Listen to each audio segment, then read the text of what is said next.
Hola, hola, ¿cómo están? Mi nombre es Esteban Chervi y en este nuevo episodio de Pulsión Digital voy a estar charlando con Juan Merodio. Juan es un experto en marketing digital, redes sociales y transformación digital. Es también speaker, formador y asesor de candidatos políticos, gobiernos y empresas tanto en Latinoamérica, Estados Unidos y Canadá.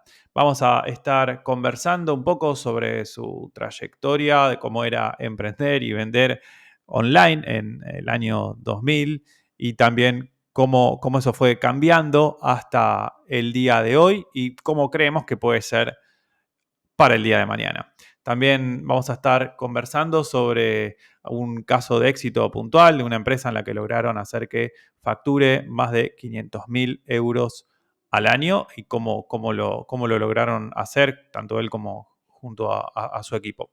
Así que los dejo con la entrevista de hoy a Juan Merodio.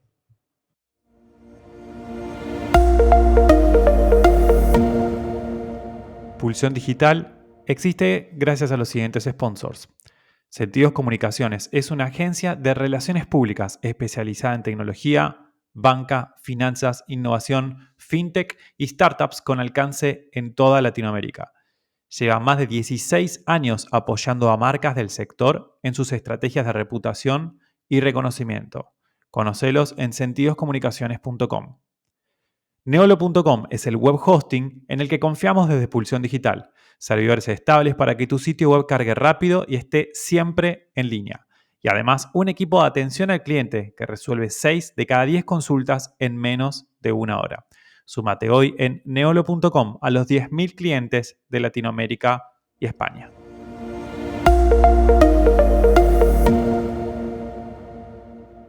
Juan, ¿cómo estás? Hola, muy buenas, muy bien. ¿Y tú? Bien, fantástico, muy bien, muy bien.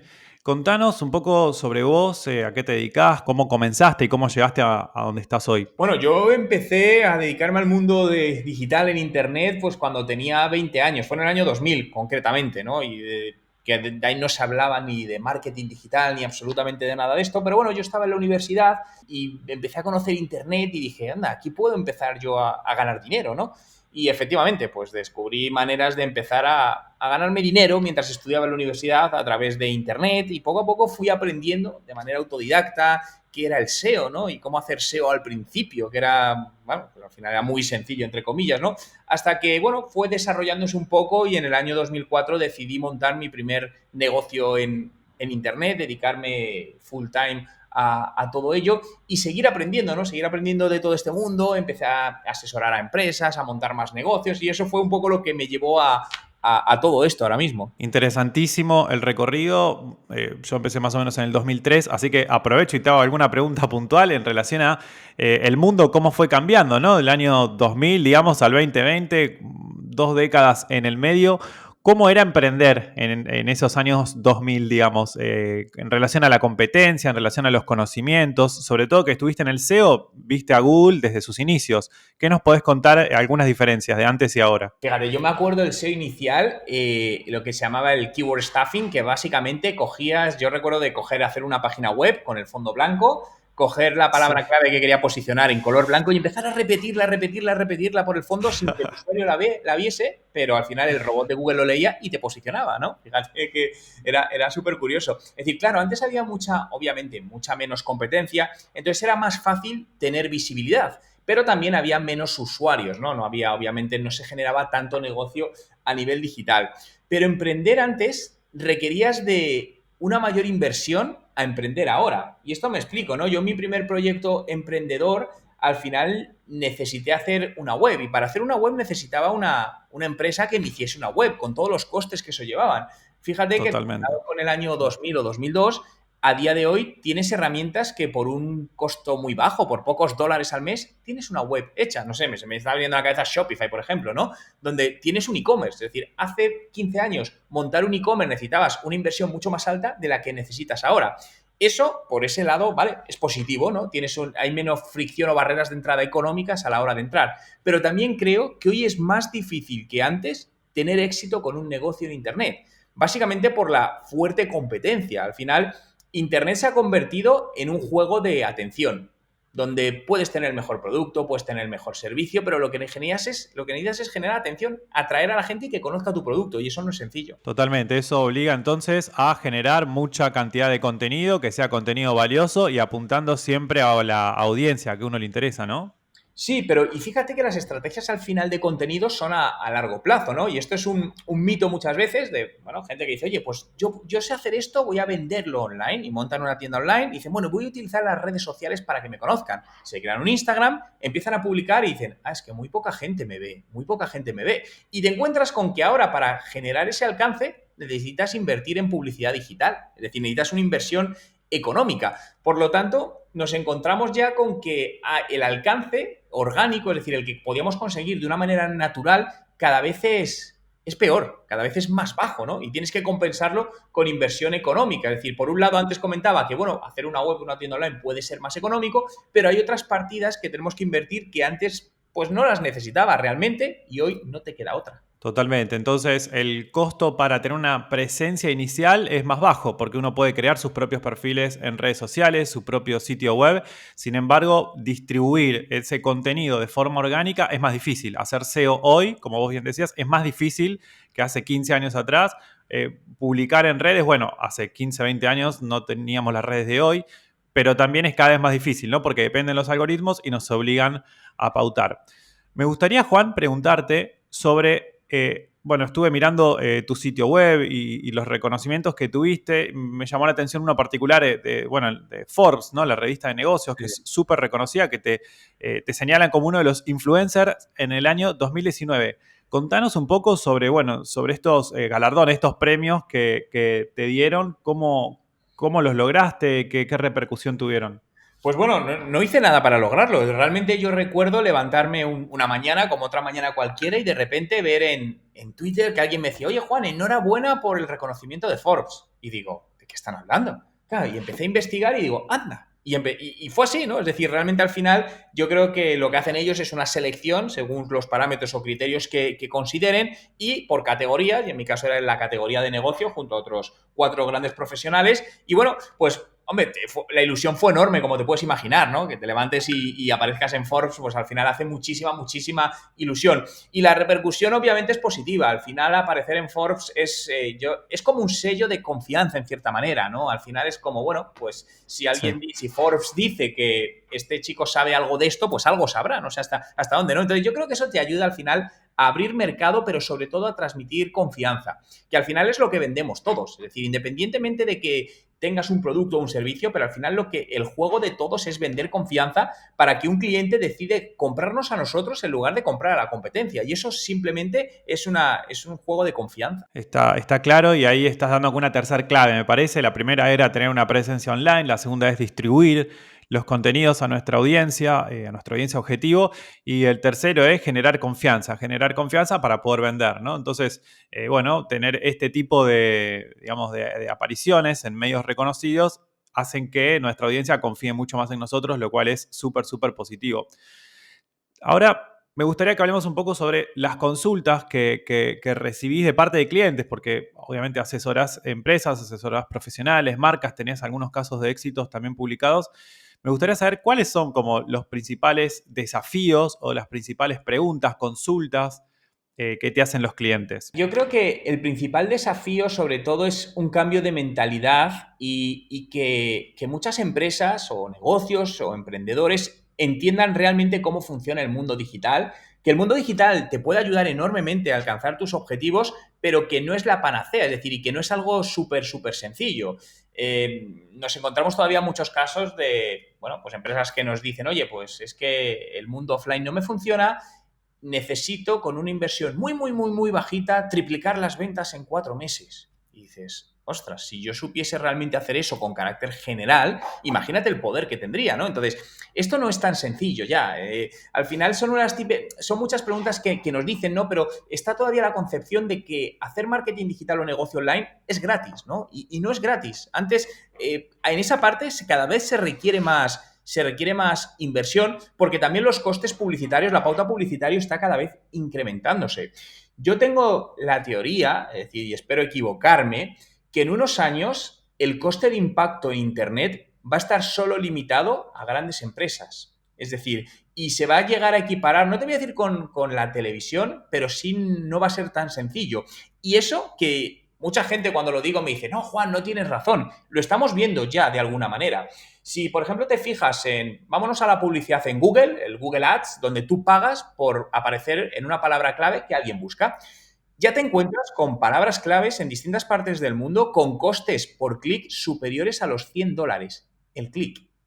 Eso pone fuera de juego a cualquier pequeña empresa, porque no A tienes la el... mayoría, sí. Claro, correcto. Y eso es algo que de momento está pasando de manera muy puntual, pero es una tendencia, ¿no? Que otros sectores lleguen a unas cifras donde el coste publicitario va a ser tan elevado que lo que nos ha pasado antes, no podíamos estar en televisión, bueno, pues habrá otros canales, ¿no? Pero yo creo que eso es una tendencia que, como digo, ojalá me equivoque. Que es interesante la postura y bueno, esto se ve más aún con los canales orgánicos cerrándose cada vez más, siendo cada vez más competitivos, siendo cada vez más difícil hacer SEO, siendo cada vez más difícil publicar un contenido en una red social, en LinkedIn, en Instagram, en Facebook, en Twitter, y que logre una explosión, ¿no? Y hay veces que sí, que llegan a una gran cantidad de audiencia, o mismo en YouTube también, pero sin embargo es difícil la próxima vez, ¿no? Otra vez, cada nueva publicación es un nuevo esfuerzo, ¿no? O sea, no porque una publicación sea exitosa significa que las demás también lo sean. Y por eso también es importante, ¿no? Tener una propia base de datos, una propia newsletter, ¿no? Y un propio sitio web, tener activos digitales propios.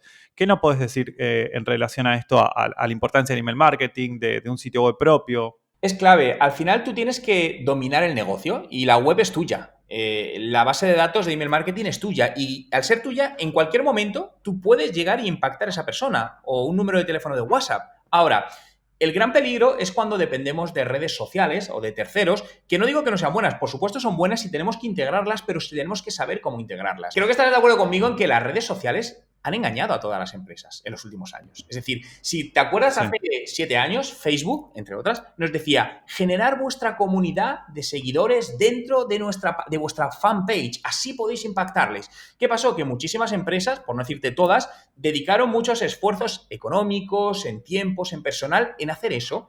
Y poco a poco ha llegado un punto donde vamos a coger la media de toda esa base de datos que te has generado en Facebook, a la cual no tienes ningún tipo de acceso de dato personal.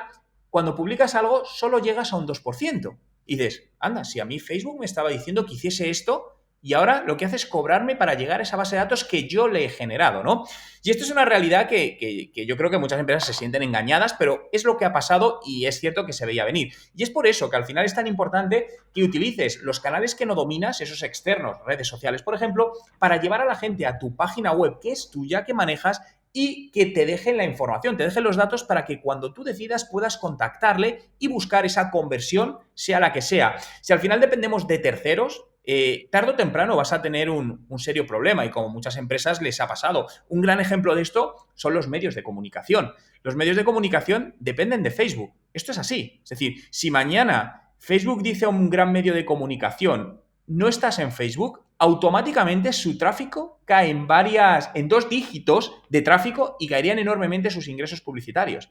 Al final se han hecho dependientes de Facebook. Totalmente. Esto que señalás lo vimos hace no muchos años, exactamente, ¿no? Bueno, como comentabas con Facebook, en donde había medios de comunicación que publican noticias, ¿no? Diarios, por ejemplo, etcétera, que hacían mucho hincapié en publicar en Facebook porque de esa manera mantenían a su audiencia informada y generaban impactos de marca. Y de un día al otro Facebook cambió el algoritmo y bueno, los medios tuvieron que salirle a pagarle a Facebook y bueno, se dieron cuenta de que tener un sitio web era importante. Bueno, hay como una gran competencia, ¿no? En definitiva, por los píxeles de las pantallas de cada uno de los usuarios y saber que mientras que estemos publicando en redes sociales, la audiencia no es nuestra, la audiencia es prestada por la plataforma, prestada por la red social y por eso la importancia de lograr trasvasar de alguna manera, transportar a la audiencia a canales propios como un newsletter, como un sitio web, ¿no? Y ahí tener mucho más control de esa audiencia. Contanos ahora, hay un caso que publicaste en tu sitio web que me pareció interesante, ¿no? Que venía con un nivel de facturación, de revenue determinado y a partir de trabajo con vos, con tu equipo, pasó a facturar más de 500.000 euros al año. Me impactó y me gustó, digamos, que muestres números, ¿no? Entonces, quería preguntarte cómo fue que lo lograron, qué pasos hicieron, bueno, lo que nos puedas contar. Mira, ese caso de éxito le tengo especial cariño porque, bueno, la emprendedora sigue siendo clienta nuestra y porque es un caso de... Muchas veces se hablan de casos de éxito de grandes empresas que tienen muchos recursos, ¿no? Pero en este caso no, en este caso hablamos de una emprendedora que no tenía conocimientos digitales y que estaba facturando, pues, esos 40.000 euros, pero estaba gastando mucho dinero en marketing, ¿no? Es decir, prácticamente le estaba casi saliendo en negativo. Y en 12 meses, claro, se consiguió esa progresión de pasar de facturar 40.000 al año a más de 500.000, más de medio millón, pero además el dato curioso es que se redujo la inversión en marketing en un 60%, ¿no? Encima era todo eso. Básicamente, lo que hicimos es hacer una foto fija de, vale, ¿qué es lo que está pasando? Es decir, ¿qué ha pasado en los últimos 6 meses? ¿Por qué canales han entrado tus ventas más rentables? No las mayores ventas, porque a veces estás vendiendo mucho por un canal con poca rentabilidad, sino cuáles han sido las más rentables. A partir de ahí, definir muy bien el público objetivo, ¿no? Ese buyer persona. Tener claro uno. Es decir, vale, puedes tener 5 diferentes, pero vamos a centrarnos en uno, hacerlo muy bien en uno, y eso es lo que hicimos, ¿vale? ¿Qué es lo que realmente funciona de activador emocional? Porque la mayor parte de compras al final en Internet, sobre todo si no son de precio muy alto, son emocionales, ¿no? ¿Cuál es el activador emocional? A partir de ahí, además, arrancamos campañas de email marketing muy sencillas, ¿no? Y engancho con lo que hablábamos antes. El email marketing sigue siendo de los canales de conversión de venta que mejor funcionan en Internet, siempre y cuando tengas buenas bases de datos optimizadas y sepas bien cómo hacerlo. Y en este caso, funciona excelentemente. Cada vez que mandamos un email, es decir, se disparan las ventas y mandamos emails todas las semanas, ¿no? Es decir, que encima no saturas a la audiencia. Y luego también trabajamos muchísimo los llamados carritos abandonados. Es decir, al final en una tienda online es muy típico que pues, un 40 o un 60% de los usuarios que deciden comprar un producto lo metan en su carrito y por alguna razón se vayan y no lo compran. Bien, has perdido una posible venta. Haciendo una estrategia de recuperación de carritos abandonados, que nosotros le hemos basado en este caso en 3 fases, lo que hacemos es, ese usuario que abandona el carrito, a la hora le enviamos un email para intentar recuperarle, si no le recuperamos otra a las 24 horas y si no le recuperamos otra a los 3 días. Ese proceso lo hemos ido trabajando, optimizando y ahora mismo estamos en un ratio de conversión del 18%, es decir, se recupera el 18% de las ventas, lo que supone varios miles de euros al mes en recuperación. Entonces, así contado un poco rápido, eso fue lo que hicimos, ¿no? Yo creo que no es nada excepcional, simplemente creo que es como todo en la vida, tienes que rodearte de gente que sepa hacer las cosas. Si yo quiero ser exitoso como trading de bolsa, yo tendré que buscar a alguien que sepa de trading bolsa, que me asesore. Entonces, uno de los grandes errores es cuando el marketing digital, creo que uno de los problemas es que genera la percepción de que todo el mundo puede hacerlo. Y eso no es cierto. Todo el mundo puede hacerlo, pero no todo el mundo es capaz de hacer que sea rentable. Y esa es la diferencia de que lo haga alguien con amplia experiencia o alguien que realmente no la tiene. Sí, yo soy un fundamentalista de que hay una frase que es zapatero a tus zapatos. Básicamente hay que buscar el profesional que sepa hacer lo que hay que hacer, ¿no? Sobre todo si se trata del negocio de uno. El tiempo de uno es valioso y es importante trabajar con un especialista que sepa lo que está haciendo y que tenga experiencia además.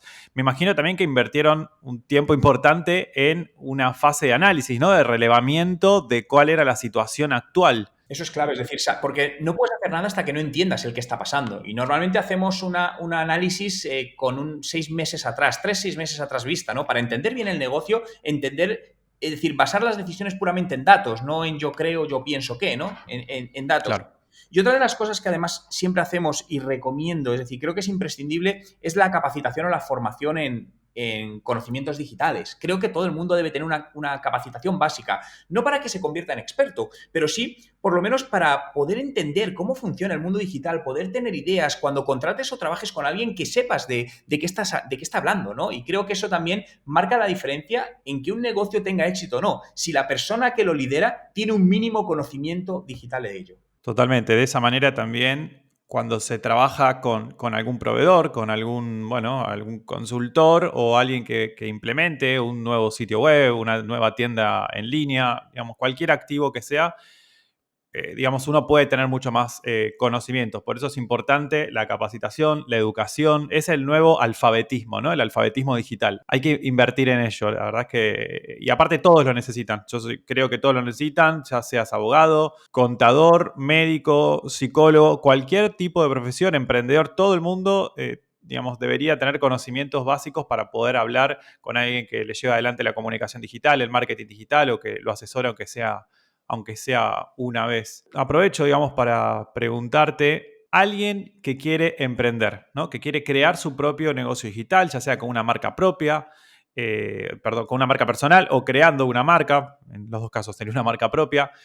Eh, ¿Qué consideraciones debería tener antes de empezar? ¿No? Porque estábamos hablando de esto de que bueno, que uno quiere hacer y ejecutar acciones, pero que es importante pensar y analizar y estudiar antes, ¿no? Entonces, ¿qué recomendaciones podrías darle para aquellas emprendedoras y emprendedores que aún no comenzaron, pero que tienen ganas de empezar a emprender? Yo creo que lo primero, tener muy claro, bueno, qué es lo que vas a vender, qué es lo que quieres promocionar, ya sea un producto o un servicio, y crear una estrategia del mínimo producto viable realista. Es decir, muchas veces al final decimos, bueno, pero es que hacemos un plan a 3 años y decimos, podemos llegar a vender tantos miles o millones de dólares. Ya, pero primero tienes que hacer una venta. Es decir, para mí el primer objetivo es, haz una venta. No puedo llegar a decir, haz una. Si no tienes ninguna, haz una. Cuando Totalmente. tengas una, vete a por 3. Cuando tengas 3, vete a por 5. Ese es el objetivo. Mínimo producto viable. Puede que pienses que tienes la mejor idea del mundo, pero realmente la única manera de validarlo, yo intento ser bastante escéptico porque ahí al final entras en un juego de emociones, ¿no? En un tema más emocional que racional que te puede llevar a error. Es decir, para mí no hay buena o mala idea. Hay una idea que un mercado decide comprar o no decide comprar. Entonces, a partir de ahí, intenta quitarte si es bueno o mal y decir, vale, voy a ver si realmente cuando yo pongo este producto en el mercado, la gente está dispuesta a pagar por ello. Porque a veces te das cuenta de que hay gente que no está dispuesta a pagar por tu producto o que está dispuesta a pagar por tu producto un precio que no hace que tu negocio sea rentable. Entonces, ese mínimo producto viable es, márcate qué es eso mínimo, ese prototipo que puedes poner a la venta y que alguien compraría. Y márcate un tiempo máximo y una inversión máxima que puedes hacer. Y respétalo, ¿no? Porque muchas veces al final decimos, bueno, es que todavía no me ha funcionado, pero si sigo un poco más, y normalmente por mi experiencia, cuando haces eso, al final lo que haces es perder tiempo y perder más dinero, ¿no? En lugar de poner foco a lo mejor en otra idea. No pasa nada, es decir, normalmente las ideas no funcionan en la primera vez. Esto no es algo que se cuente abiertamente, pero muchas empresas que han tenido mucho éxito, no, el resultado de la empresa de éxito es el pivotaje de errores anteriores. Es decir, esa es la Claro. consecuencia. Donde muchas veces lanzas un proyecto, no te acaba de funcionar, pivotas y al tercer pivotaje es cuando funciona. Lo que pasa que luego, claro, lo que conocemos es la empresa que ha tenido éxito. Entonces, con todo esto lo que quiero decir es que no hay que desanimarse, sino simplemente es seguir y poder entender, ¿no? Y en esa primera fase te diría que repartiesen el tiempo al 50% en mejorar el producto, 50% en llegar a la gente.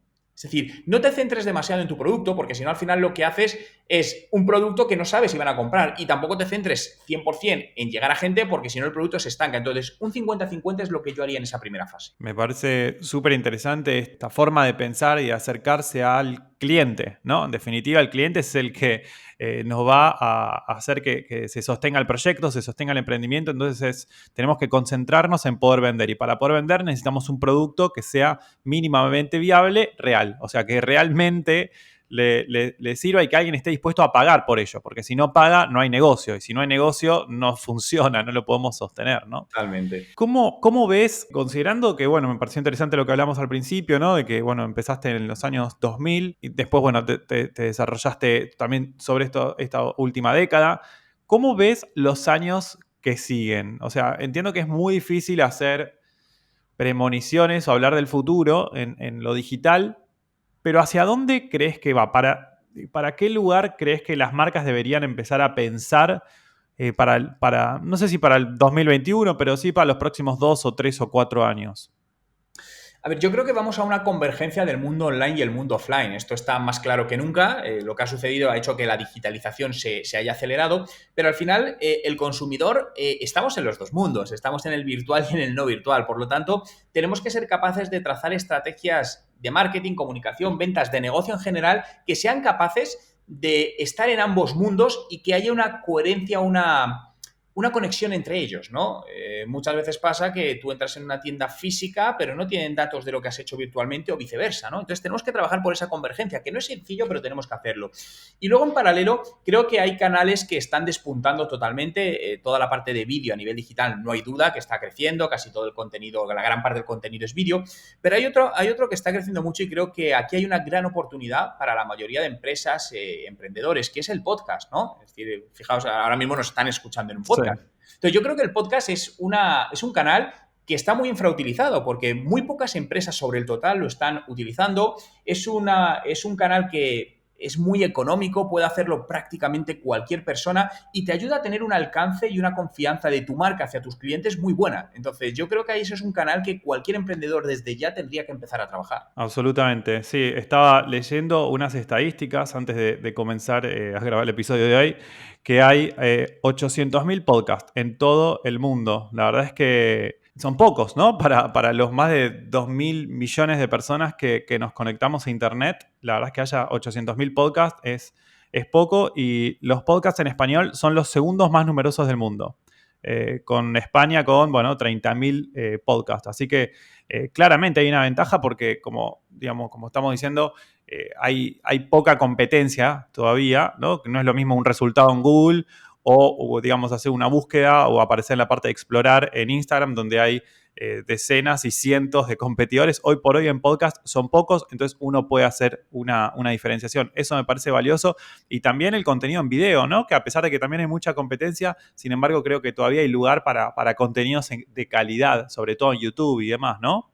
Sí, sí, totalmente. Yo creo que siempre hay un hueco, ¿no? Y sobre todo en los nichos de mercado. Ahí es donde creo que hay que evitar ser generalista y al final los algoritmos de las redes sociales lo que hacen es promover el contenido de nicho. Y esto ha sido también lo que muchos youtubers han sufrido en los últimos años porque eran muy generalistas. Entonces, al final es identifica quién es tu audiencia, qué es lo que le interesa, qué tipo de contenido realmente le aporta valor, está buscando en internet, le ayuda y céntrate en ese contenido. Aunque tu audiencia sea pequeña, no te preocupes, no hay que llegar a miles o millones de personas. Es decir, si lo que quieres llegar es a tus clientes, si tienes 2.000 seguidores, pero esos 2.000 seguidores son tus clientes o potenciales clientes, creo que tienes todavía ahí mucho camino por recorrer. Clarísimo, clarísimo. Para ir cerrando, algunas, 2 o 3 recomendaciones que quieras darle bueno, en este caso a quien ya tenga un negocio funcionando, quien ya tenga una empresa que esté funcionando, que haya logrado sobrevivir, ¿no? A las cuarentenas, a los confinamientos, a las pandemias.